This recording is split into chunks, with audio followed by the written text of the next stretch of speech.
Gus Dur itu orang yang dekat dengan semua orang, terutama dengan orang-orang yang tertindas. Kalau ada agama yang menjauhi kemanusiaan, itu bukan agama. Agama selalu mendekati diri pada kemanusiaan. Di 4 penjuru lautan semua manusia bersaudara.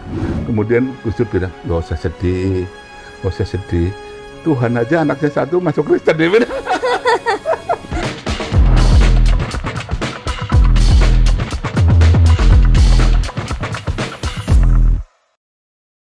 Halo, berjumpa lagi dalam program Watch Talk. Kali ini tajuknya adalah krusial bersama saya, Puspita Arum. Tentunya kali ini ditemenin sama Bang Muhammad Sridivo. Halo Bang Divo. Halo. Kali ini kita bakal bahas soal krusial apa sih Bang?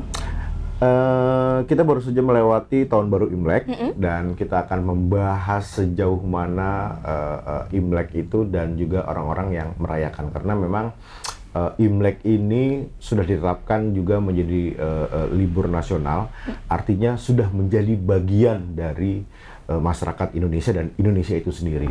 Dan kita sudah kedatangan tamu hari ini.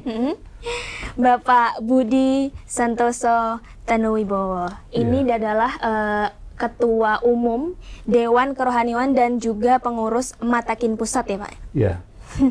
Apa kabar Pak? Baik, baik. Sehat ya? Kalau nggak sehat nggak kesini ya? Nggak kesini, iya.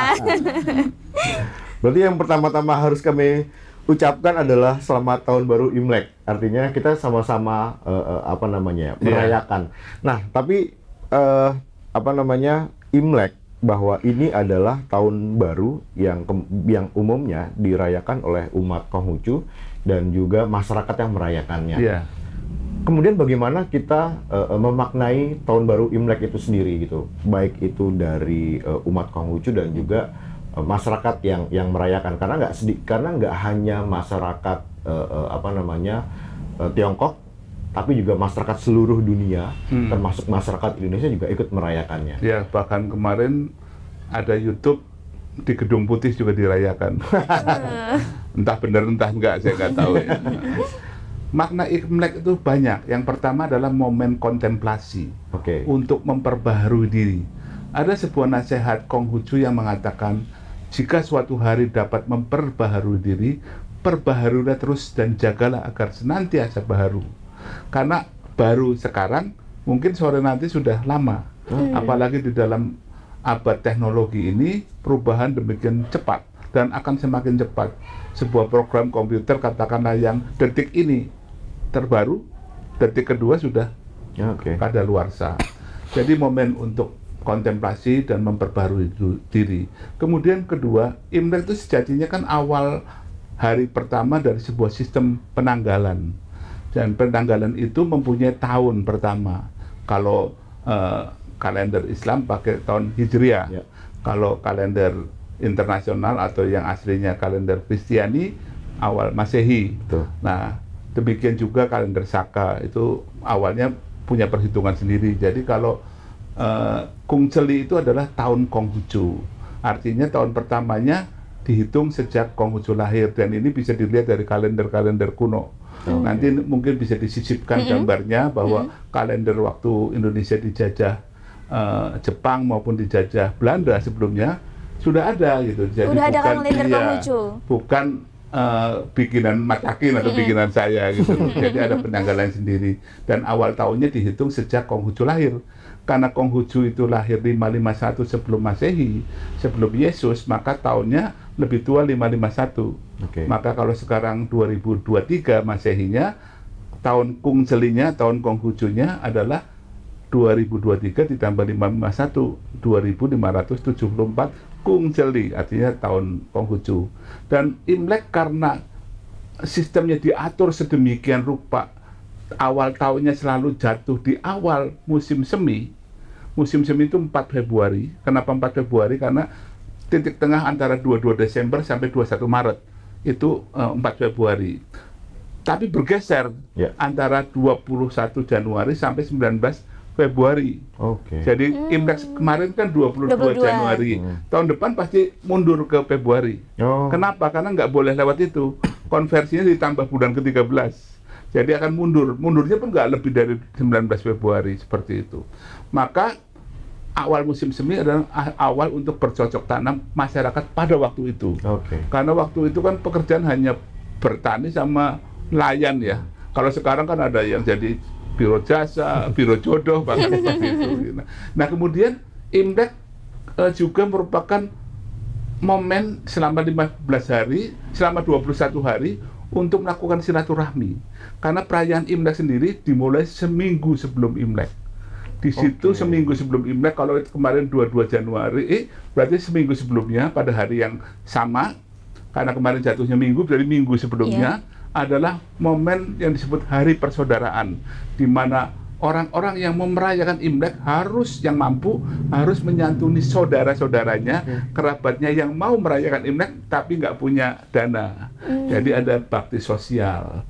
Nah, kemudian malam menjelang Imlek, kalau kemarin berarti 21 Januari malam, momen memohon ampun atas segala perbuatan 1 tahun selama yang sudah berjalan. Dan paginya setelah sembahyang pada Tuhan, sungkem pada orang tua, mulailah menyambangi para senior, para sahabat untuk silaturahmi. Jadi momen silaturahmi juga. Dan juga momen politik. Kenapa momen politik? Kalender Imlek ini berganti-ganti. Pertama dipakai 2205 sampai 1766 sebelum Masehi. 1766 sebelum Masehi, dinasti yang berkuasa, dinasti Xia, runtuh, diganti dinasti Shang. Oleh dinasti Shang, raja pertamanya dirubah tahunnya menjadi tahun 1 lagi. Dan tahun barunya dimajukan 1 bulan. Jadi kalau pertamanya datangnya awal musim semi, jadi akhir musim gugur. Akhir musim dingin. Nah kemudian dinasti Shang runtuh 1122 sebelum Masehi, diganti lagi, maju lagi sebulan, jatuh pada 22 Desember. Karena kalender Imlek ini awalnya solar, dan tahu bahwa titik awalnya itu adalah bahwa di 22 Desember itu puncaknya dingin di wilayah utara. Nah, dinasti Zhou runtuh lagi, diganti dinasti Qin, maju lagi sebulan. Maju lagi. Nah, Konghucu itu menyarankan yang namanya kalender jangan dijadikan alat politik. Kalender itu harusnya digunakan alat pedoman bagi rakyat. Bagi rakyat itu awal musim semi adalah bertani. Jadi tahun baru Imlek juga bisa dimaknai sebagai tahun ekonomi, tahun pertanian, dan tahun mulainya kerja baru. Kerja baru. Karena kalau itu dijadikan alat legitimasi terlalu dangkal. Nah, secara politik, dan karena sudah sejak tahun 104 mulai diberlakukan kembali sebelum Masehi, artinya sudah 2100 sekian, maka sudah menjadi budaya. Budaya bagi siapa? Ya tentu bagi masyarakat Konghucu sendiri, masyarakat Tionghoa pada umumnya, juga di Jepang, di Vietnam, di Korea, di Malaysia, di daerah-daerah yang kaum oriental lah, itu sudah menjadi budaya ya. Jadi kalau ditanya milik siapa, sekarang sudah jadi milik bersama. Apalagi di Indonesia sudah sejak zaman Gus Dur ditetapkan sebagai, sejak zaman Bung Karno malah, libur fakultatif, dipulihkan oleh Gus Dur libur fakultatif, Bu Mega menjadi libur nasional, maka sudah menjadi miliknya bangsa Indonesia secara budaya, tapi secara agamis adalah Konghucu gitu, seperti itu. Berarti memaknainya ada banyak dimensi ya? Banyak dimensi. Mulai dari sama kontemplasi, kemudian sistem penanggalan pertanian, politik, ekonomi, karya baru. Ya kayak satu Muharram atau Lebaran kan bukan hanya momen sama Tuhan, silaturahmi juga kan. Juga itu kan politik, karena Nabi Muhammad hijrah dari Mekah ke Madinah, sebuah sejarah baru dimulai gitu loh, seperti itu. Jadi semuanya punya makna yang sangat lengkap, sehingga kalau kita mau memperdebatkan dari satu sisi terlalu dangkal ya. Dan Imlek di tahun 2023 secara kalender nasional ini adalah perayaan Imlek secara terbuka untuk ke-24 kalinya. Ya. Sejak tahun 2000. Tahun 2000. Jadi Gus Dur itu terpilih, dilantik 20 Oktober 1999. Saya lupa persisnya, tapi seingat saya masih bulan Oktober juga. Kebetulan saya kenal Gus Dur itu ketika sama-sama menyusun Ensiklopedia Nasional Indonesia, ensiklopedia pertama terbesar di Indonesia, karya bangsa Indonesia sendiri, melibatkan 400 kontributor, dan Gus Dur salah satu penulis rubrik Islam. Sebelumnya ditulis oleh Cak Nur. Cak Nurnya mungkin sibuk, dilimpahkan ke Gus Dur. Gus Durnya juga sibuk, dilimpahkan ke Pak Johan Effendi. Nah, kami orang-orang Konghucu banyak yang bergaul dengan Gus Dur, terutama saya sendiri, kemudian Pak Chandra Setiawan, kemudian Pak Pinky. Nah, pada saat Gus Dur kepilih itu masih di bulan Oktober, subuh-subuh, Pak Pinky datang dari Surabaya, saya jemput, kemudian sowan ke Gus Dur pagi-pagi, masih subuh, di tengah jalan karena kami berangkat dari Sunter, melewati jalan di depan Istiqlal itu kan ada rel kereta yang di atas itu. Nah, tiba-tiba entah ide dari mana saling menengok, saya nyetir, kita bikin Imlek nasional, usul ke Gus Dur gitu loh. Nah, ketika menghadap Gus Dur, Gus, mumpung sampean jadi presiden, boleh dong umat Konghucu mengadakan Imlek nasional. Apa itu Imlek nasional itu? Imlek yang dihadiri umat dan tokoh Konghucu serta masyarakat Tionghoa dari seluruh Indonesia, tentu perwakilan ya, dan Gus Dur sebagai presiden serta pejabat-pejabat tinggi hadir. Beliau tidak ngomong setuju atau tidak setuju, tapi bilang laksanakan 2 kali. Saya dengan Pak Pinky pandang-pandangan, belum pengalaman, nggak punya dana, pertama kali, 2 kali Gus, 1 kali aja. Padahal alasannya bukan karena nggak mau, tapi nggak mampu ya, ragu-ragu. 2 kali, kenapa Gus? Kan baru pertama kali, 2 kali. 2 kali itu apa? Imlek di Jakarta nunjuk saya, kamu tanggung jawab. Cap Gomeh di Surabaya. Pak Pinky tanggung jawab. Kita masih nolak. Gus, Buddha saja cuma Waisak. Hindu cuma Nyepi. Kristen dan Katolik bahkan 1, cuma Natal. Padahal mereka 2 gitu loh. Kalau Islam banyak kan lumrah, nggak bisa 2. Tetap 2. Saya pulang dengan setengah senang, setengah takut gitu ya. Pak Pinky saya antar, pas saya ke kantor, waktu itu saya kantor di Gramedia, ya, saya kerja di Gramedia waktu itu, jam 8 lebih ditelepon oleh Mbak Rati Harjono, sekretaris presiden yang pertama itu. Dia telepon, Mas Budi, kok sampean serakah benar katanya, minta Imlek 2 kali. Serakah bagaimana, wong saya mintanya 1 kok. Kalau nggak percaya sampean telepon bicara sama mbahmu sendiri. Guyon kan, saya biasa guyon. Ternyata Gus Dur tetap ngotot. Maka jadilah Imlek pertama 17 Februari tahun 2000 di Balai Sudirman yang dihadiri oleh Presiden Abdurrahman Wahid beserta Ibu Negara Sinta Nuriyah, Wakil Presiden Ibu Megawati Soekarno Putri, kemudian ketiga Ketua MPR RI Profesor Dr. Amin Rais, Ketua DPR Akbar Tanjung, duta-duta besar negara-negara sahabat, para tokoh-tokoh dan beberapa menteri. Di antaranya dari foto terlihat Bapak SBY beserta Ibu Ani, Pak Abdul Latif, waktu itu Menteri Tenaga Kerja atau apa gitu, hadir. Dan ketika Pak SBY menjadi presiden maupun jadi menterinya Gus Dur maupun Mega, selama 15 tahun hadir terus, termasuk hadir di acara-acara yang lain. Gus Dur 2 tahun jadi presiden 2 kali.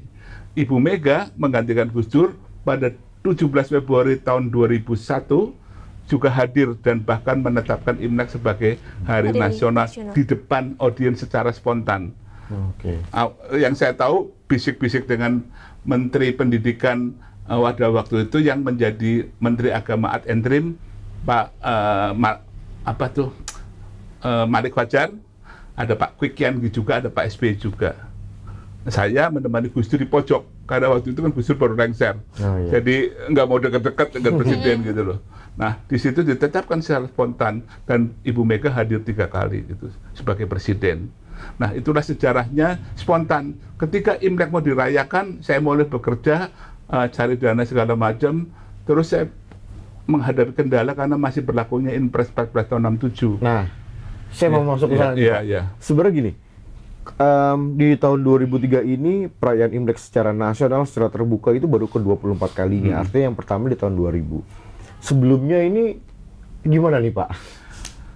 Bung Karno 10 bulan setelah Indonesia merdeka, 18 Juni 1946 mengeluarkan ketetapan Presiden nomor 2 OEM OEM 1946 yang menetapkan hari-hari libur. Oke. Ya, orang Tionghoa yang waktu itu mayoritas beragama Konghucu, saya bisa katakan begitu. Ketika saya SMP tahun 73 sampai 75 di sekolah saya mayoritas Konghucu.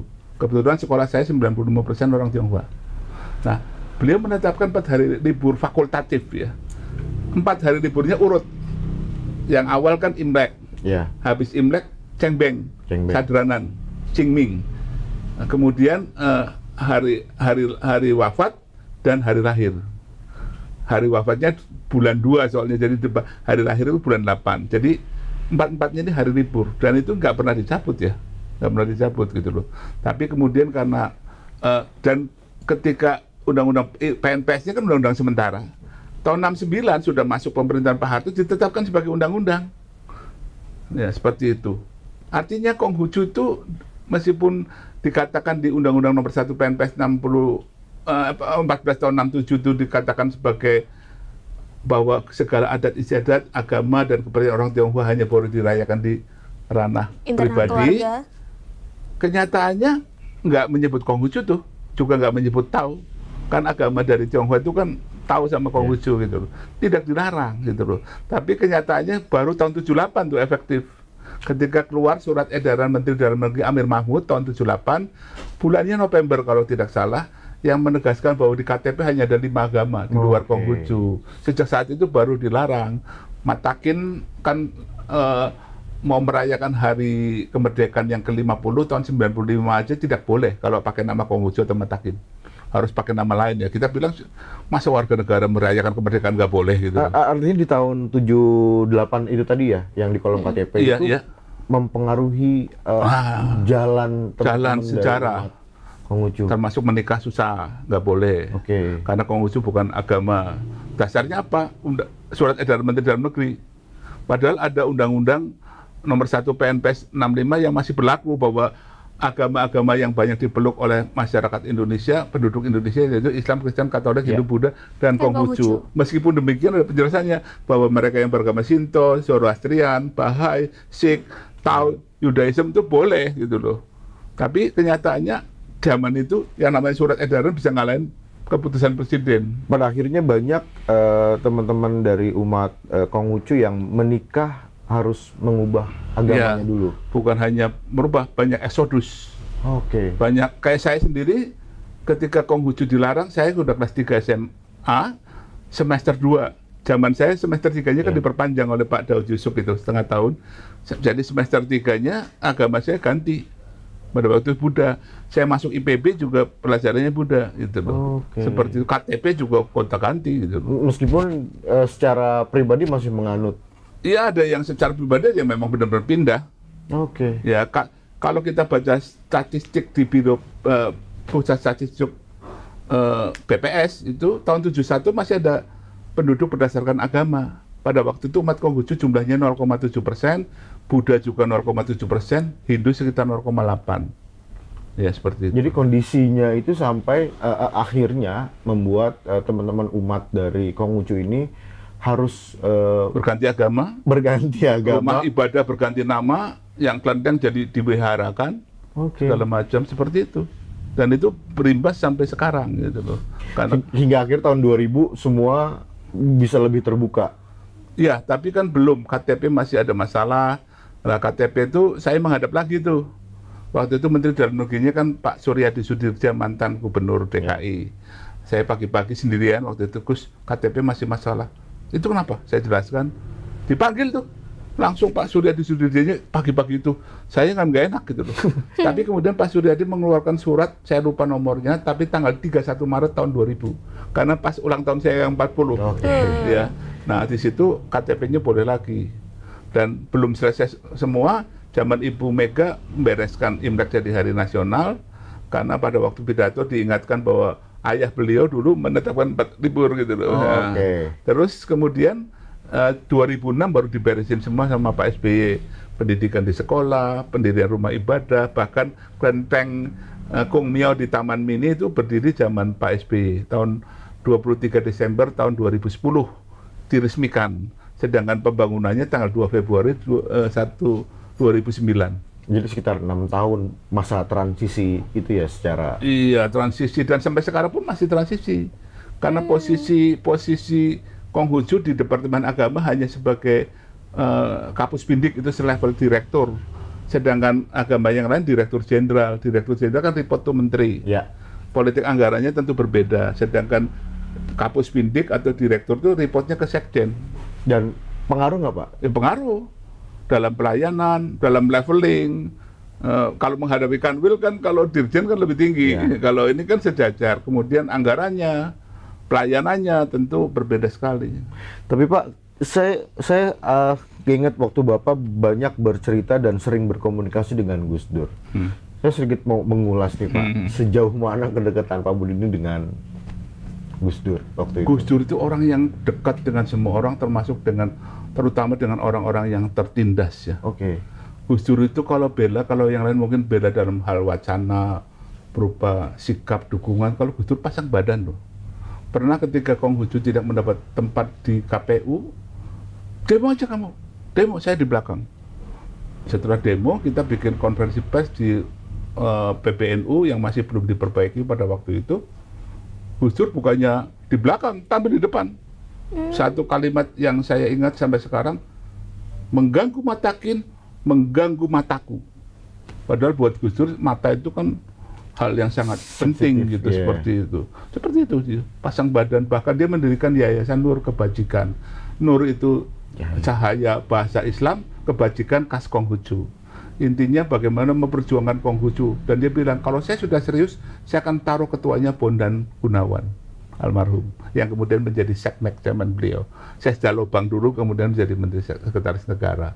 Seperti itu.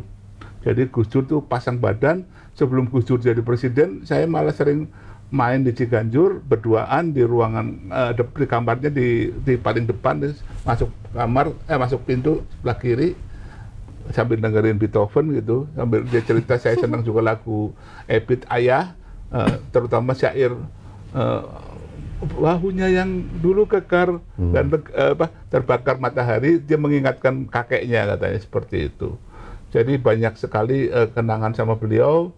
Ketika tahun 20 Januari tahun 98, ketika ada peristiwa Naga Hijau, para kiai NU banyak dibunuh, dia mengundang para tokoh agama, saya juga hadir, dan beliau itu marah geram gitu.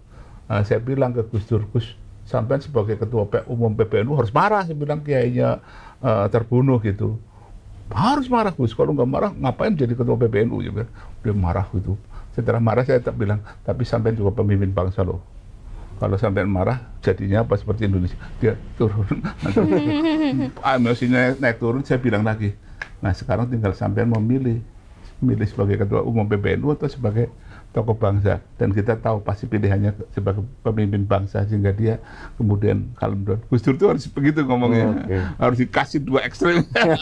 Tapi Gus Dur itu kan orang yang level humor tuh tinggi banget. Iya. Punya pengalaman lucu-lucu nggak sama? Saya Matakin itu mungkin salah nama ya Gus. Nah salah nama Matakin itu kalau bahasa Tegal itu lemparin gitu. Seperti itu.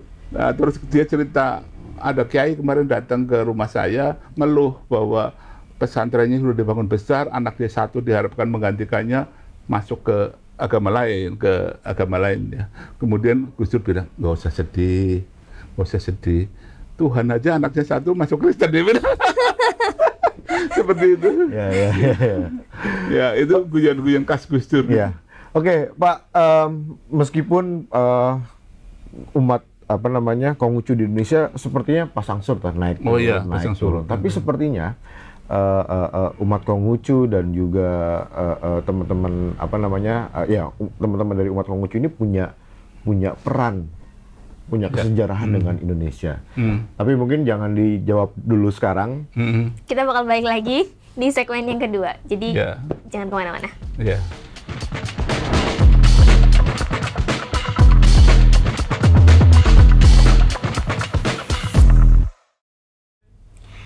Halo, berjumpa lagi di segmen yang kedua. Ini mungkin bakal dilanjutin lagi perbincangan di segmen satu yang sempat terpotong tentang peran etnis Tionghoa dan juga umat Konghucu di Indonesia. Iya Pak, kalau kita ngelihat kesejarahannya di era pra kemerdekaan dan kemerdekaan ini kayak naik turun, pasang surut. Bukan hanya etnisnya tapi organisasinya mati hidup. Tapi kalau kita mau melihat tarik mundur lagi, sepertinya memang hubungan baik itu masyarakat etnis Tionghoa dan juga umat Konghucu dengan masyarakat yang ditinggalinya di Indonesia ini sebenarnya punya hubungan baik. Kalau Bapak mau mengajak kita jalan-jalan lagi nih Pak ke zaman Masa lalu ya. Masa lalu. Apa yang ingin Bapak ceritakan? Ya, kita mulai dari sejarah yang paling tua dulu ya, yang tercatat di dalam sejarah. Saya nggak cerita soal yang masih debatable seperti keberadaan Wali Songo dan segala macam, tapi sejarah saja bahwa kehadiran Konghucu sudah ada sejak minimal, kalau dibuktikan dengan kelenteng, berdirinya kelenteng Talang 1415. Itu jelas kelentengnya full Konghucu. Abad ke-15. Ya, di Gresik bahkan ada yang lebih tua, katakan 1151 itu ya. Nah, itu satu. Kemudian kedua, ketika 1729 di Jakarta sudah berdiri semacam pesantren Konghucu, Ming Si Suyen 1729. 1740 ada peristiwa Kali Angke. Angke itu kan merah, kali yang isinya merah karena banyak orang terbunuh oleh VOC. Geger Pacinan itu. Geger Pacinan, dan kemudian tokoh-tokohnya ada yang lari meninggalkan Jakarta, ada yang namanya Tan Panjang Wi Engkiat lari ke Lasem, dan kemudian bersama dengan orang-orang dari Amangkurat itu melawan Belanda dalam sejarah perang kuning yang sangat panjang. Kemudian ada yang tokoh namanya Kue Lakwa yang menjadi perampok bagi kapal-kapal VOC, dan kemudian hasil jarahannya dibagikan ke masyarakat di timur pantai timur Sumatera dan utara Jawa. Maka ketika berapa ratus kemudian dipuja sebagai tokoh spiritual yang kelentengnya di banyak tempat, terutama di kota saya Tegal ada lokwanya ya, dihormati sebagai dewa gitu loh. Nah, kemudian abad ke-18 ada Lee Kim Hock yang menerjemahkan buku-buku dalam bahasa Melayu kuno, lebih awal dari Pujangga Baru, Balai Pustaka gitu loh.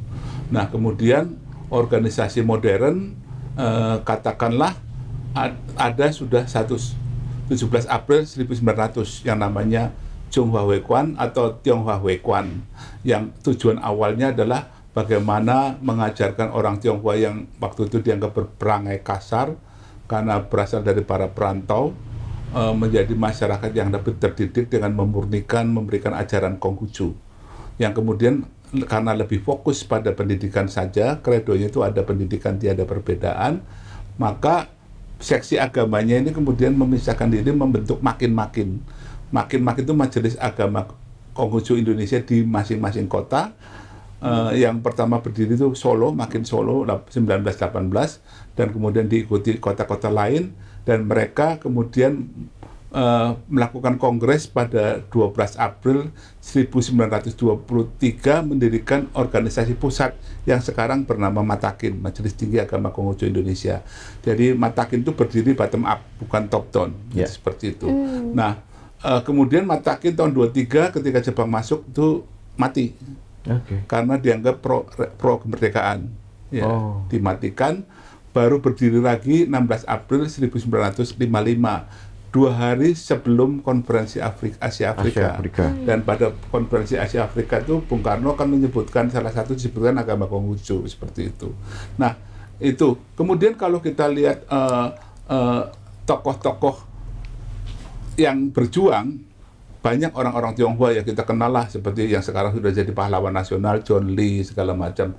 Tapi kita harus ingat bahwa di dalam PK atau kadang-kadang BPUPKI itu ada 4 orang Tionghoa, yaitu Lim Kun Hian, Wee Chong Ho, Tan Eng Hua, Wee Tiang Cui. Nah, setelah ditelusuri yang sudah ketahuan agamanya jelas 2. Lim Kun Hian itu pernah menjadi aktivis Konghucu, dan Wee Chong Ho itu anaknya konglomerat Wee Tiong Ham yang Konghucu gitu loh. Jadi 2 itu Konghucu. Kemudian ketika 1 hari sebelum Indonesia diproklamirkan, para pemuda termasuk ada Malik, Hairul Saleh, kemudian menculik Bung Karno dan Bung Hatta ke Rengas Dengklok di rumah Jio Kisyong.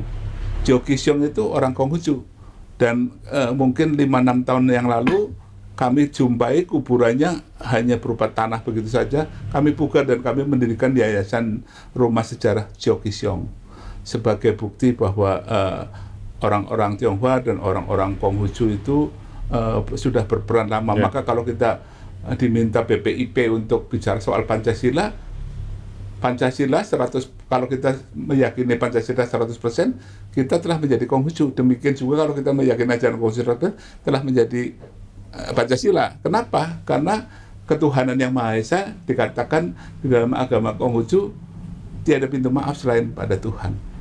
Ya, dilihat tidak terlihat, didengar tidak terdengar, dan tiada satu wujud pun yang tanpa Dia. Itu. Kemudian kemanusiaan yang adil dan beradab dikatakan bahwa kalau ada agama yang menjauhi kemanusiaan, itu bukan agama. Agama selalu mendekati diri pada kemanusiaan. Di 4 penjuru lautan semua manusia bersaudara. Sila ketiga Persatuan Indonesia dikatakan jika ada keadilan tidak ada persoalan persatuan. Jika ada keadilan tidak ada persoalan kemiskinan. Seorang Cince, insan kamil, meskipun berbeda tetap bisa hidup rukun. Tapi seorang Sioren yang rendah budi, meskipun lahirnya sama, anak kembar sekalipun tidak pernah bisa rukun gitu loh. Kemudian sila keempat kerakyatan yang dipimpin oleh hikmat kebijakan dan permusyawaratan perwakilan dikatakan bahwa Tuhan mendengar seperti rakyatku mendengar. Tuhan melihat seperti rakyatku melihat. Segala sesuatu itu harus dimusyawarahkan. Nah, keadilan sudah disebut tadi. Jika ada keadilan, tidak ada persoalan kemiskinan. Meskipun sama-sama miskin, kalau akses terhadap pendidikan, ada pendidikan tiada perbedaan. Ya, itu tidak ada masalah karena semua orang punya kesempatan. Kemudian dikatakan juga pemerintahan yang baik belum sepadan dengan pendidikan yang baik. Pemerintahan yang baik masih bisa membuat rakyatnya takut dan kehilangan harga diri. Tapi pendidikan yang baik akan membuat rakyat bangkit harga dirinya dan kesadarannya, seperti itu. Jadi itu dasar-dasar dari ajaran Konghucu. Nah, kemudian juga semangat gotong royong disebutkan. Bila diri sendiri ingin tegak, bantulah orang lain tegak. Apa yang diri sendiri tiada inginkan, jangan berikan pada orang lain. Kalau mau merekrut umat, bukan dengan mengambil umat, tapi gembirakan yang dekat agar yang jauh suka datang. Kalau kita baik, keluarga kita baik, harmonis, tetangga datang. Tapi kalau kita tiap hari berantem, mana orang lain mau datang? Takut gitu. Ya? Iya. Antarkan yang pergi agar yang tinggal merasa bahagia. Kalau Mas Tipo punya perusahaan yang para senior sudah mau pensiun, dulu itu tempat duduknya nggak didudukin selama 3 tahun, nggak boleh didudukin. Sebagai bentuk kehormatan. Mau pergi juga disantuni dengan baik, sehingga yang muda-muda lihat, gila ya, yang sudah tua saja masih dihormati, apalagi kita. Nah, seperti itu gitu loh. Oke, kemudian berarti nilai-nilai dari agama Konghucu itulah yang membuat masyarakat etnis Tionghoa dari abad ke-15 dan sebelum-sebelumnya hingga hari ini sebenarnya bisa menyatu dengan masyarakat. Ya, karena sebenarnya misalkan contoh, saya ini sampai umur 18 nggak pernah keluar dari Tegal, paling jauh-jauh Pekalongan, Cirebon. Pada zaman itu, bahkan masih dalam pemerintahan Pak Harto, setiap Cap Gome tahun ini jatuh 5 April, itu selalu ada 5 Februari, itu selalu melakukan pesta Cap Gome, ada barongsai, ada liong, ada kesenian daerah, dan ada gotong tua pekong. Tua pekong itu yang digotong ada yang memang simbol malaikat, seperti Fu Zhengzhen dan Xiantan Xiangte, ada yang tokoh, seperti logonya tadi, tokoh. Kalau sekarang kan dihormati, mungkin dikasih bintang Mahaputra, fotonya dipajang. Kalau dulu kan nggak ada, jadi dipatungkan gitu loh. Sembayang itu kan bukan meminta kepada dia, tapi menghormati. Ya, nah itu tetap masih bukan hanya dirayakan oleh orang Tionghoa, orang-orang non Tionghoa pun, bahkan pelaut-pelaut Makassar yang ada di Tegal ikut menggotong dan menyumbang. Karena untuk luar kan biaya keamanan, konsumsi kan banyak. Mereka penyumbang terbesar karena mereka percaya setiap kali kelenteng ini mengeluarkan tapekong, dimandikan dulu karena itu kan lokalnya kan dari pelaut tadi, dimandikan ke laut, tangkapan hasil ikannya banyak. Ya, ini percaya nggak percaya, masalah kepercayaan seperti itu banyak. Iya. Jadi nggak ada masalah. Sampai sekarang pun kita ada rumah ibadah di Taman Mini, ada macam-macam ya, dari masjid, gereja, katedral, pura, wihara, padepokan, dan kelenteng. Banyak teman-teman pengunjung Taman Mini yang berhijab sampai hanya kelihatan matanya pun berfoto-foto di situ dan masuk. Bahkan ada yang pakai siopwe gitu, yang tanya nasib gitu loh. Iya. Ya itu nggak ada masalah gitu loh, nggak ada masalah. Tapi ini mungkin karena ketimpangan, perasaan ketidakadilan, kemudian kepentingan jangka pendek, politik segala macam, menjadi terkesan seperti itu. Tapi saya yakin bahwa pada dasarnya masyarakat Indonesia itu adaptif. Saya ambil contoh diri saya sendiri. Saya sekolah SD itu di SD 31 Tegal. SD-nya masih ada di Kalimat di Tegal. Itu waktu zaman saya, Tionghoanya hanya 3 orang. Kemudian saya masuk SMP memang mayoritas Tionghoa. Masuk SMA, orang Tionghoanya 20%, jadi nggak ada masalah. Kemudian masuk IPB, banyak orang Tionghoanya zaman saya. Saya seangkatan sama Nur Mahmudi Ismail. Sidik Rahbini, ya seperti itu. Nah, saya masuk ke sana, ketika dijuruskan, orang Tionghoanya ada 3 juga. Nggak ada masalah gitu loh. Ya, apa-apa bareng segala macam. Jadi, tapi ada teman yang mengatakan begini, saya tuh benci sama orang Tionghoa, Bud, dia panggil saya. Loh, kamu sama saya kan baik. Iya, saya sama kamu karena kamu baik. Saya bilang, kamu keliru. Kalau saya tidak akan pernah membenci sebuah kelompok atau sebuah bangsa atau sebuah agama, yang saya benci orangnya. Ya lucu dong, kalau satu kelompok kan nggak ada yang salah orang per orang, ya seperti itu. Nah ini prinsipnya terpulang pada kita. Tapi kalau pegangannya adalah apa yang diri sendiri tidak inginkan, jangan diberikan pada orang lain, rasanya aman. Tapi kalau prinsipnya apa yang saya menurut baik, saya paksakan orang lain, nah itu masalah gitu loh. Seperti itu. Ya Pak, dengan kesejarahan sebenarnya yang kemudian punya hubungan baik dengan masyarakat di Indonesia, kemudian rasa-rasanya teman-teman umat Konghucu dan juga etnis Tionghoa ini sampai hari ini masih kerap mendapatkan sikap-sikap diskriminasi ya, baik itu diskriminasi yang pada level negara ataupun masyarakat.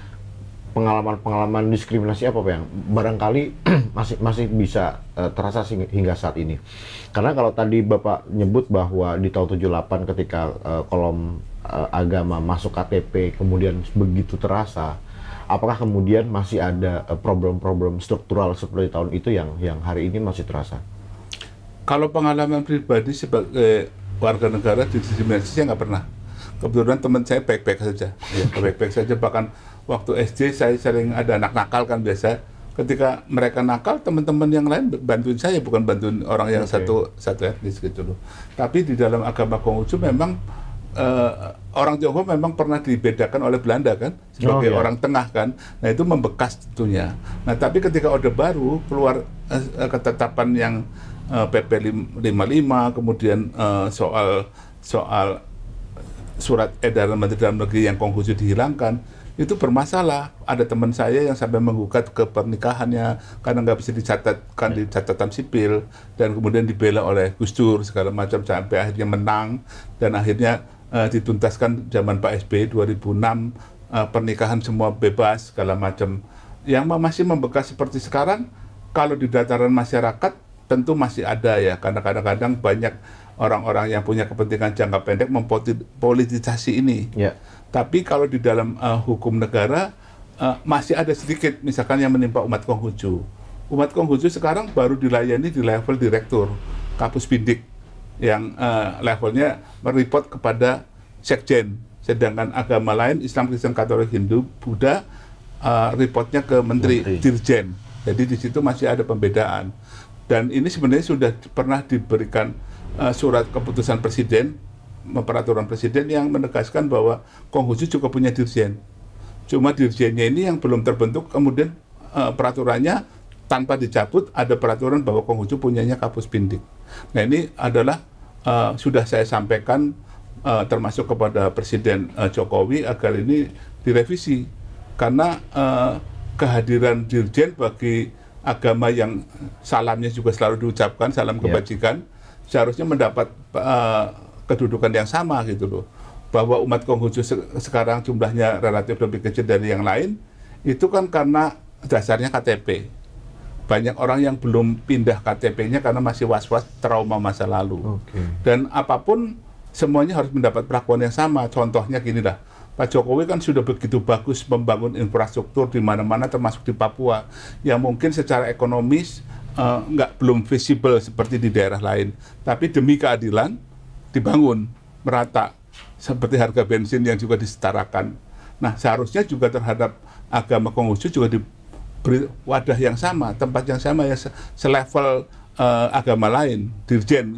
Meskipun mungkin aparaturnya nggak perlu sebanyak agama lain, itu sesuai kebutuhan ya. Tapi secara undang-undang harusnya sama.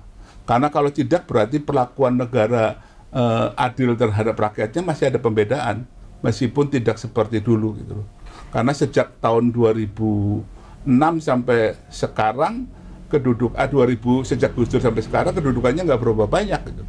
Nah ini PR besar yang saya pikir harus diselesaikan oleh pemerintah, terutama Kementerian Agama. Ya, artinya selama perjalanan umat Konghucu dan etnis Tionghoa di Indonesia, mulai dari era kolonial Belanda, kemudian Jepang yang bahkan tadi menutup Matakin itu, kemudian beberapa impres yang keluar di zaman Orde Baru dan keputusan-keputusan politis yang diskriminatif yang dilakukan oleh negara itu akhirnya mempengaruhi etnis Tionghoa, umat Konghucu, interaksi dengan masyarakat. Ya, terutama di dalam pembinaan dan pengembangan umatnya. Bayangkan umat Konghucu yang jumlahnya waktu tahun 71 secara BPS ya, kurang lebih sama dengan umat Hindu dan Buddha, beda-beda dikit ya. Sekarang kan bedanya jauh, ya, secara statistik ya. Secara real saya nggak yakin itu. Nah ini kan kalau dihitung kerugiannya besar. Mereka dibina dengan baik, kita tidak. Ya, kita masih belum punya sekolah tinggi agama Konghucu negeri. Ya meskipun sekarang sedang dalam proses, tapi kan mengalami keterlambatan yang cukup panjang.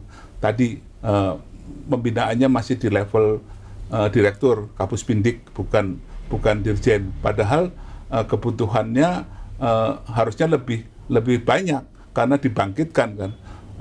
Ketika orang mengatakan diberlakukan sama, kenyataannya belum, kan ini sangat antara yang dikatakan dengan yang dilakukan kan ada gap gitu. Ini pasti membekas.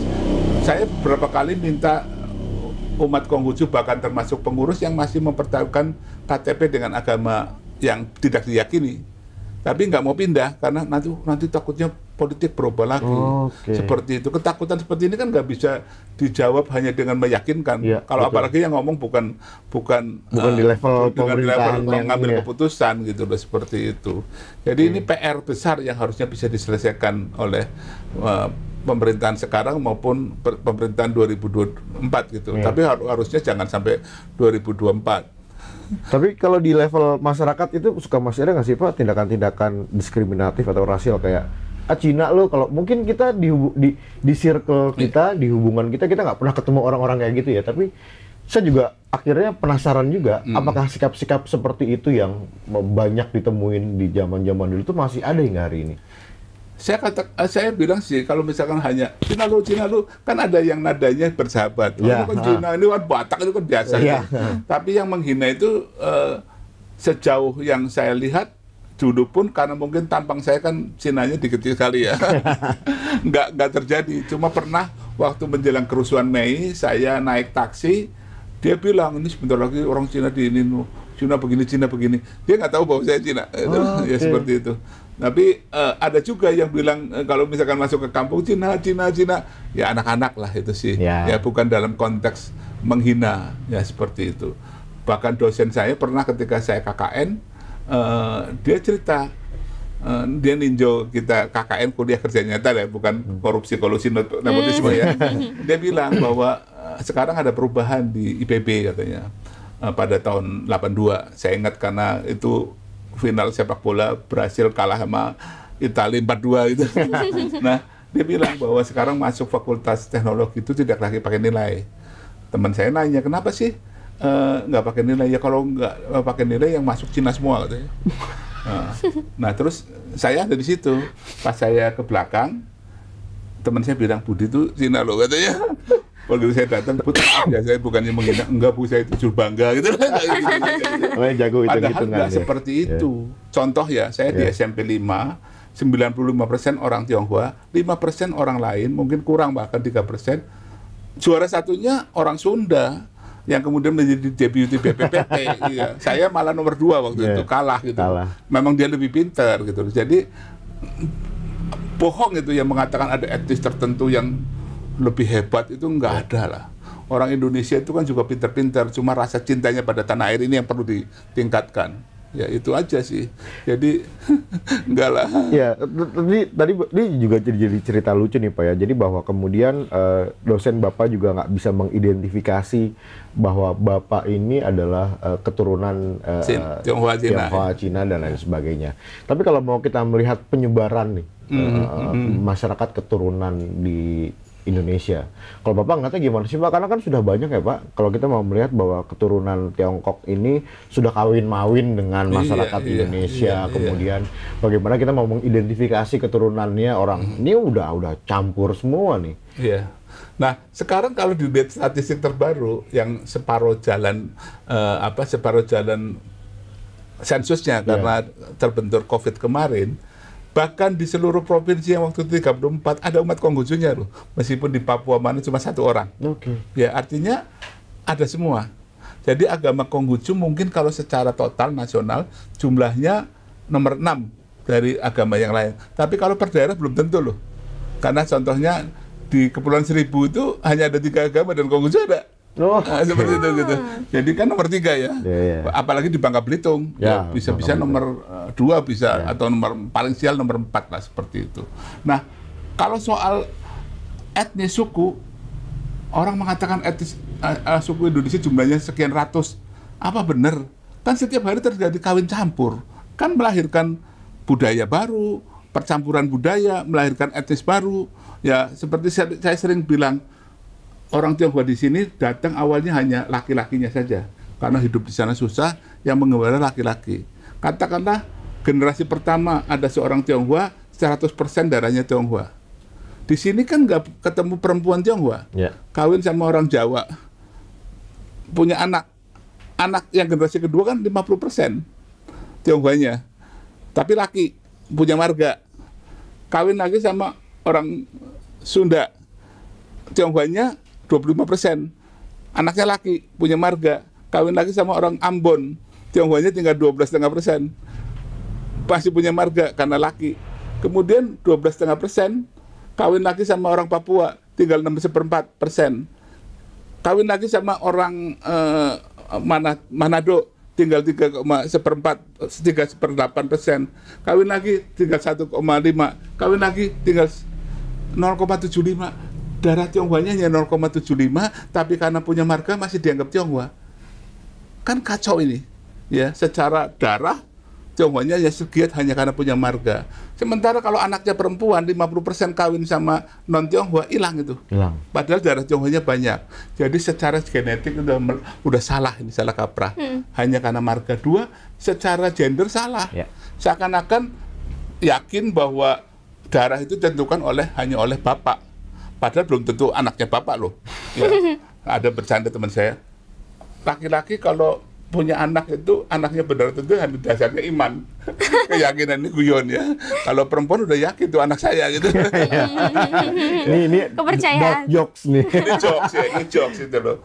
Ya, seperti itu. Apalagi zaman sekarang pergaulan begitu bebas. Berita perselingkuhan begitu marak ya. Ya seperti itu. Ini kenyataan. Jadi secara genetik salah, secara gender apalagi bias, lebih parah lagi, secara undang-undang tidak ada kesetaraan. Padahal warga bangsa itu kan ditentukan oleh kontribusinya terhadap tanah air. Betapa pun Pak Franz Magnisuseno itu orang Jerman, tapi dia Indonesia. Kemana-mana jadi narasumber. Tapi orang Jawa yang di Suriname, orang Ambon yang di Belanda, apa itu orang Indonesia? Bukan lah. Indonesia pun baru ada 17 Agustus 45 kan. Jadi ini persepsi ini salah. Jadi harusnya yang disebut bangsa Indonesia ada orang yang 100% hatinya untuk merah putih. Artinya persepsi yang tadi itu akan bermuara pada tindakan-tindakan yang diskriminatif pada akhirnya. Iya, terutama di masyarakat ya. Apalagi kalau ada ketimpangan. Makanya tadi Konghucu mengingatkan, jika ada keadilan, tidak ada persoalan kemiskinan. Jika ada ketimpangan, timbul persoalan persatuan dan segala macam. Ini yang harus dibangun. Jadi memang membangun bangsa itu nomor satu membangun mindsetnya, membangun jiwanya, baru bangun badannya. Ya, tadi soal pasang surut hubungan masyarakat umat Konghucu dan etnis Tionghoa, baik itu dengan antar masyarakat juga dengan penguasa dan lain sebagainya. Kemudian ini kan akan terus bergulir ya, upaya-upaya ini akan terus berjalan karena hubungan ini sangat dinamis. Ke depan kira-kira apa yang akan terus dilakukan supaya menjaga ini dan memperkuat ini? Tapi rasanya dijawabnya jangan sekarang, Pus. Iya.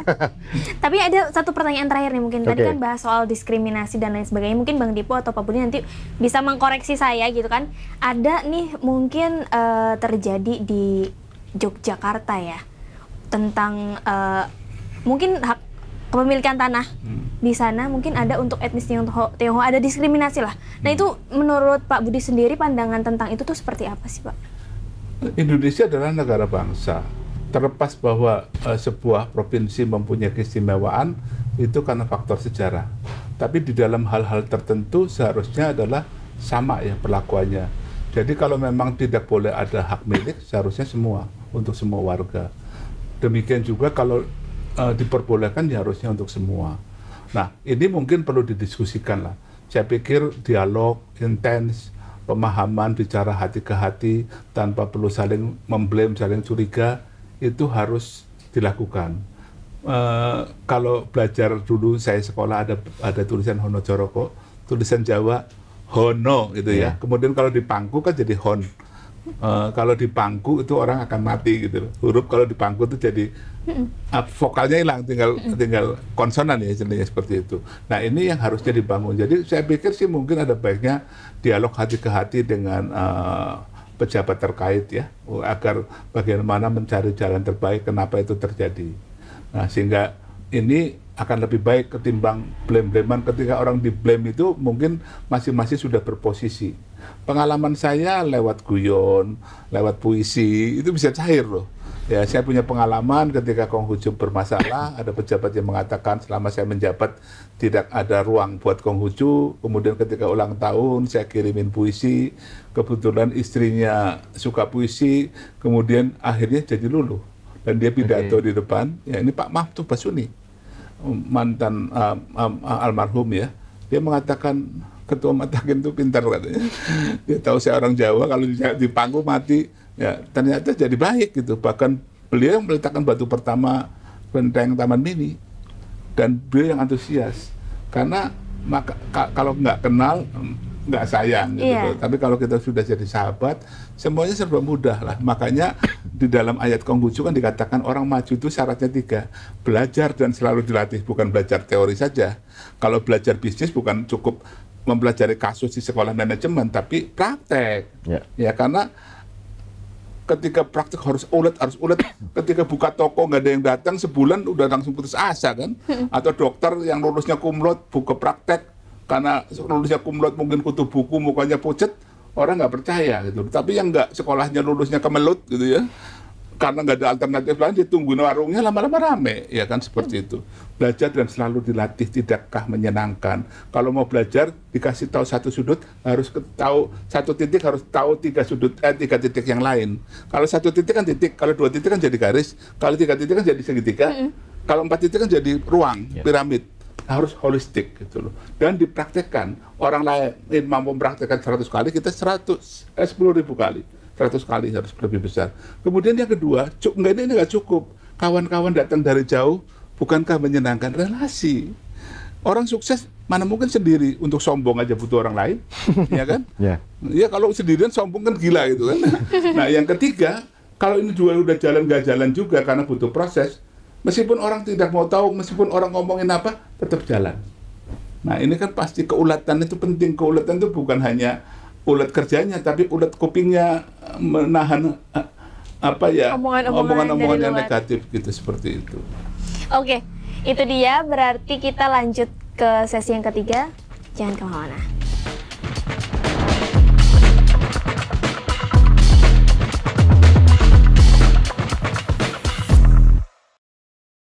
Kembali lagi di sesi yang ketiga, kita lanjutkan, ini sesi yang terakhir nih. Ya. Mungkin kita bakal ngomongin penutup lah, nanti ada statement dari Pak Budi. Mungkin bisa dilanjut Bang Dipo. Nah iya Pak, beberapa waktu belakangan kemarin pemerintah itu baru saja menyampaikan bahwa mereka mengakui ada rangkaian peristiwa pelanggaran HAM berat, dan salah satunya itu adalah peristiwa 98. Di mana dari rangkaian peristiwa di 98 ini juga salah satunya juga menimpa oleh teman-teman etnis Tionghoa waktu itu. Bahkan peristiwa itu juga menyisakan trauma hingga hari ini. Bagaimana kemudian Bapak melihat dari rangkaian bahwa terjadinya peristiwa pelanggaran HAM berat itu? Ya, apapun namanya, sebuah pelanggaran apalagi sampai ada korban jiwa, itu tentu harus bukan hanya disesali, tapi harus dijaga agar tidak terulang. Ya. Menimpa siapapun. Memang pada 98 itu etnis Tionghoa banyak yang menjadi korban.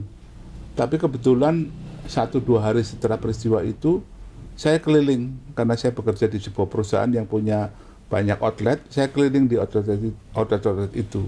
Dan terbukti bahwa yang menjadi korban itu kan, kalau hitung-hitungan jumlah, bukan orang Tionghoa saja yang masuk sebuah mall, kemudian mallnya itu terbakar atau dibakar gitu ya. Itu kan banyak etnis dari berbagai suku bangsa yang lain. Nah, latar belakangnya tentu itu peristiwa politik ya, yang memanfaatkan terjadinya krisis ekonomi, menyebabkan ketimpangan yang luar biasa.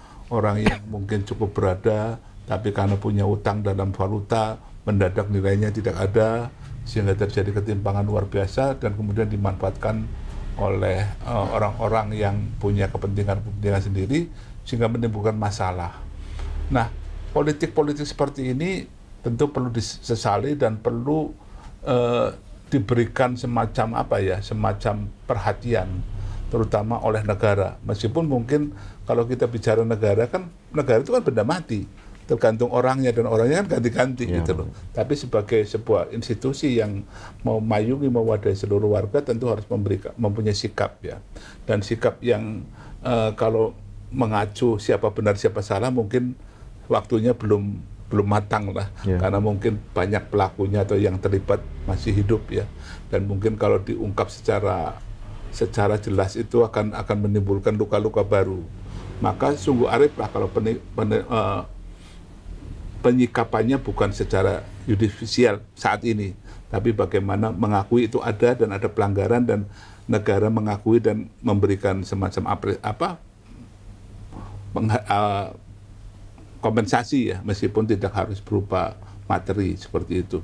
Nah, traumanya itu sangat luar biasa ya, terutama bagi yang terkena. Saya sendiri waktu itu ada di Gajah Mada, di kantor toko buku Gramedia Pusat itu. Kemudian di atasnya ada Radio Sonora. Saya dari atas panggung bisa melihat Santero Jakarta itu terbakar. Orang yang mungkin secara normal kekuatannya biasa saja bisa memanggul kulkas kemana-mana segala macam.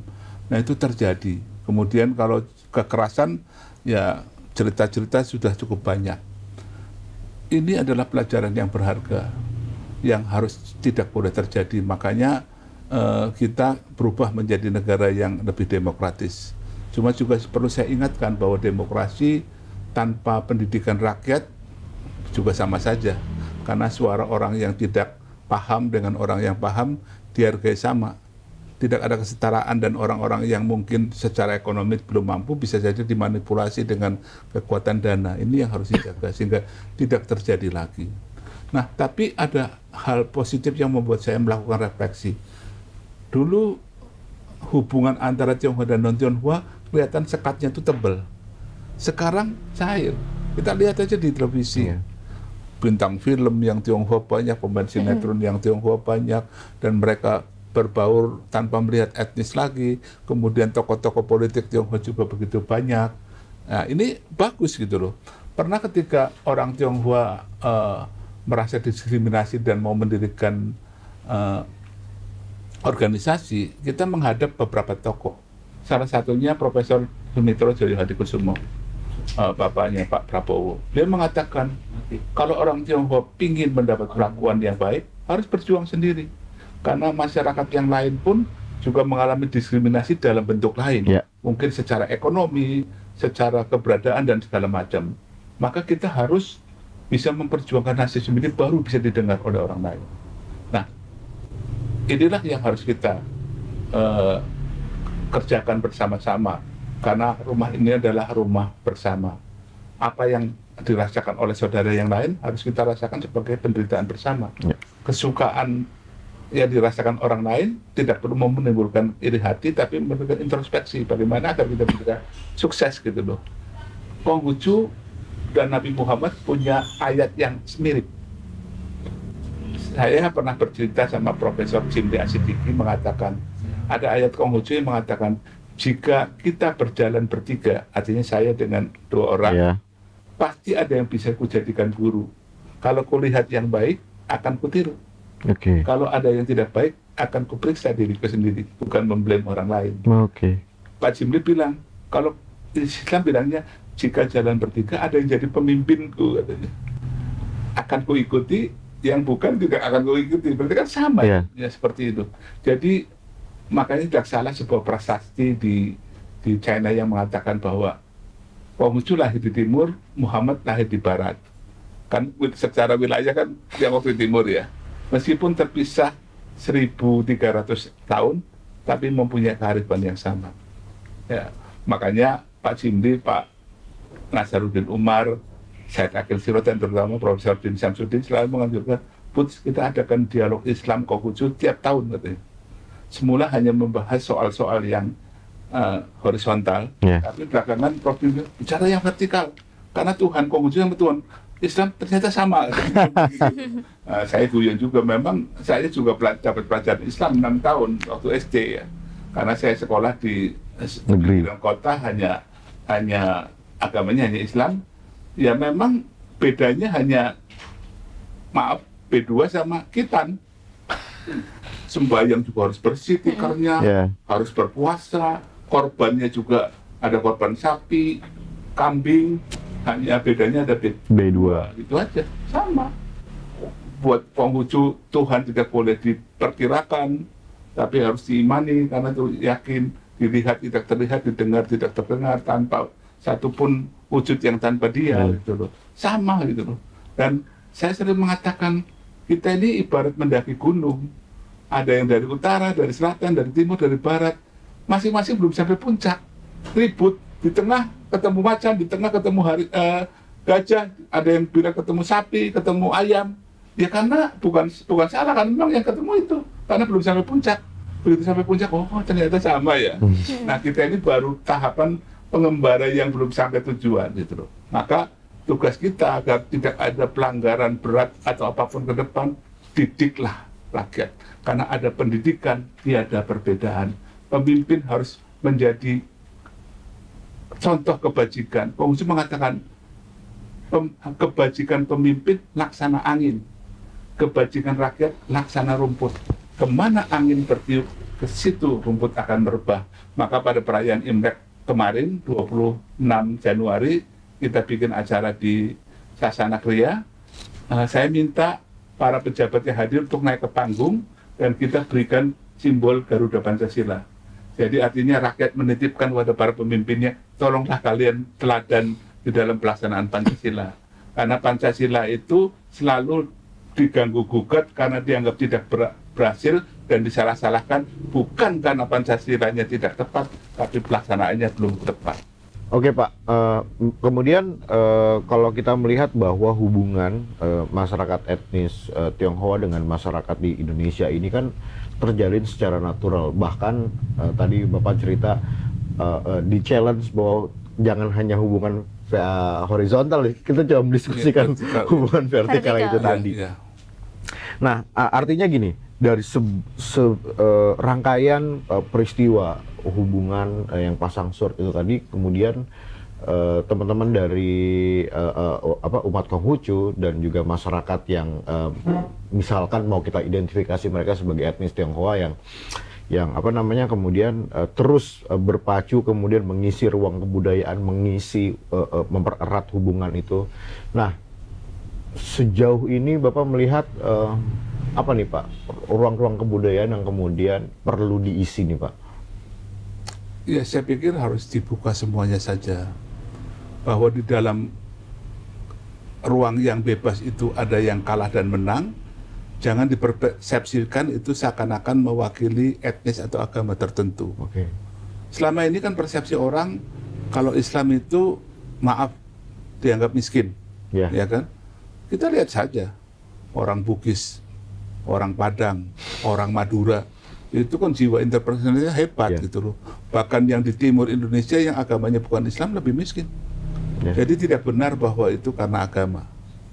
Kita lihat juga katakanlah orang Tionghoa konglomerat itu Cina Benteng, orang-orang di Singkawang zaman dulu kan juga banyak yang dijual, banyak yang masih sangat miskin, bahkan nggak punya KTP. Ya, saya tadi kasih contoh di sekolah saya yang 95% Tionghoa juaranya orang Sunda, cuma sendiri lagi dia satu-satunya. Jadi bukan karena kelompoknya, karena etnisnya, tapi kembali pada diri orang itu sendiri dan budayanya sendiri. Kalau budayanya kerja keras, nggak ada hasil yang mengkhianati usaha. Ya. Saya selalu mengatakan rezeki ada datang dari atas. Ya contohnya paling simpel, saya parkir ke mall, muter-muter nggak dapat parkir. Mbak Puspita baru masuk ada mobil keluar, rezeki kan? Ya. Ya, kemudian ada yang rezeki karena sekolah, orang lain ngelamar kualifikasinya nggak mau disyaratkan dia pendidikannya masuk. Ada yang karena relasi, ya. Ada yang karena nama orang tuanya, ada yang karena inovasi. Ya. Tapi kebanyakan kan karena usaha, seperti menggali sumur. 10 meter nggak keluar karena dia ulet terus diterobos, lama-lama kan dapat air juga. Ya, ketika ada buku rahasia sukses menjual pisang goreng, mencoba banyak yang gagal karena nggak ada yang langsung laku. Tapi yang sekarang Bu Nani itu yang nasi pisang goreng madu itu pertama-tama ketika saya suka makan di sebelahnya sepi. Saya mau maksa beli aja ngebel beli satu, sekarang omsetnya luar biasa. Dan ngantri Pak. Ngantri itu jadi Cepat habis. ketika orang putus asa menyerah, ada yang terus semangat akan sukses gitu loh. Jadi itu yang harus dibangun, etos kerja keras tapi belajar dan berelasi. Itu sebenarnya sederhana. Sebenarnya membangun bangsa itu, membangun dunia damai itu resepnya sederhana. Jika orang-orang tua itu merasa nyaman hidupnya karena anaknya berbakti, tidak menyiakan orang tuanya nggak sampai numpuk harta karena anaknya pasti akan memberikan. Ketika anak muda dididik dengan kasih sayang, bukan sekedar disuruh hormat tapi benar-benar dididik, dia kan berbakti pada anaknya. Makanya makna sembahyang di dalam Konghucu, ketika orang tuanya meninggal dikasih sate, kambing, babi panggang, bukan karena yang mati mau makan, tapi sebagai simbol bahwa meskipun sudah meninggal pun kita masih ingat kesenangannya. Sehingga anak-anaknya kan lihat, gila ya, bapak saya, ibu saya itu masih hormat sama kakek. Saya juga nanti begitu. Tapi kalau si bapak tidak menghormati si kakeknya, anaknya ntar kalau tua gue juga begitu gitu loh. Orang dididik itu harus dengan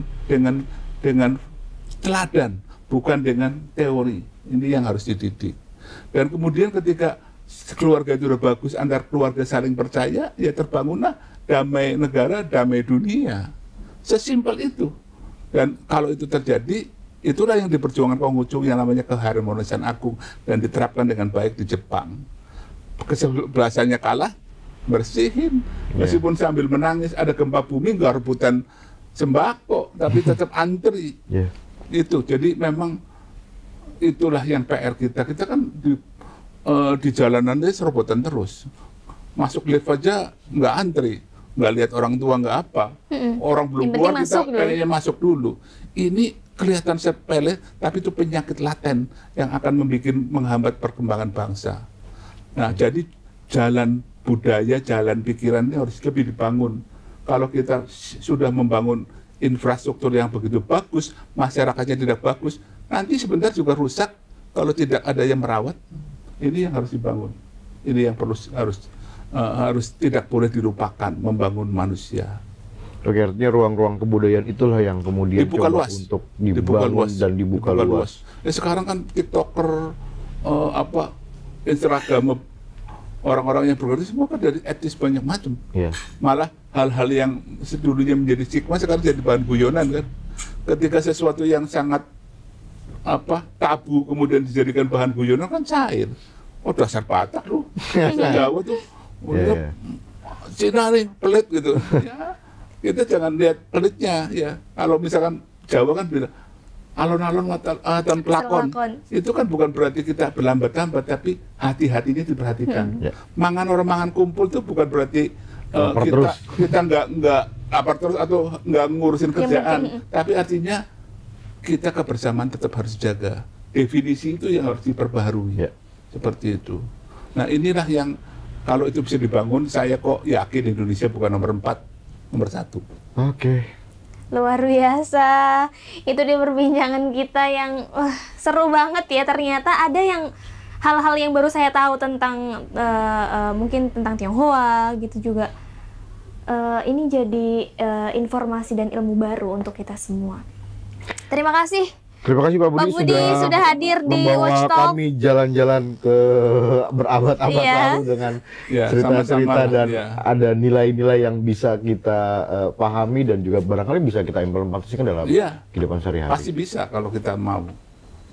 Kalau kita dibilang mampukah kita mengangkat truk penuh muatan batu, kita nggak mampu. Kalau bilang mampu itu sombong atau kita gunakan alat ya. Tapi kalau kita dibilang tidak mampu mengangkat cangkir itu, bukan kita nggak mampu, kita nggak mau. Ya, jadi apa yang kita lakukan tergantung mau atau tidak. Ya. Oke, itu dia perbincangan kita dalam Watch Talk dalam tajuk krusial bersama Pak Budi dan didampingi sama Bang Divo tentunya. Ya, Bos. Dan ini sudah ada di penghujung acara. Kita bakal ketemu lagi di program-program selanjutnya. Sampai jumpa.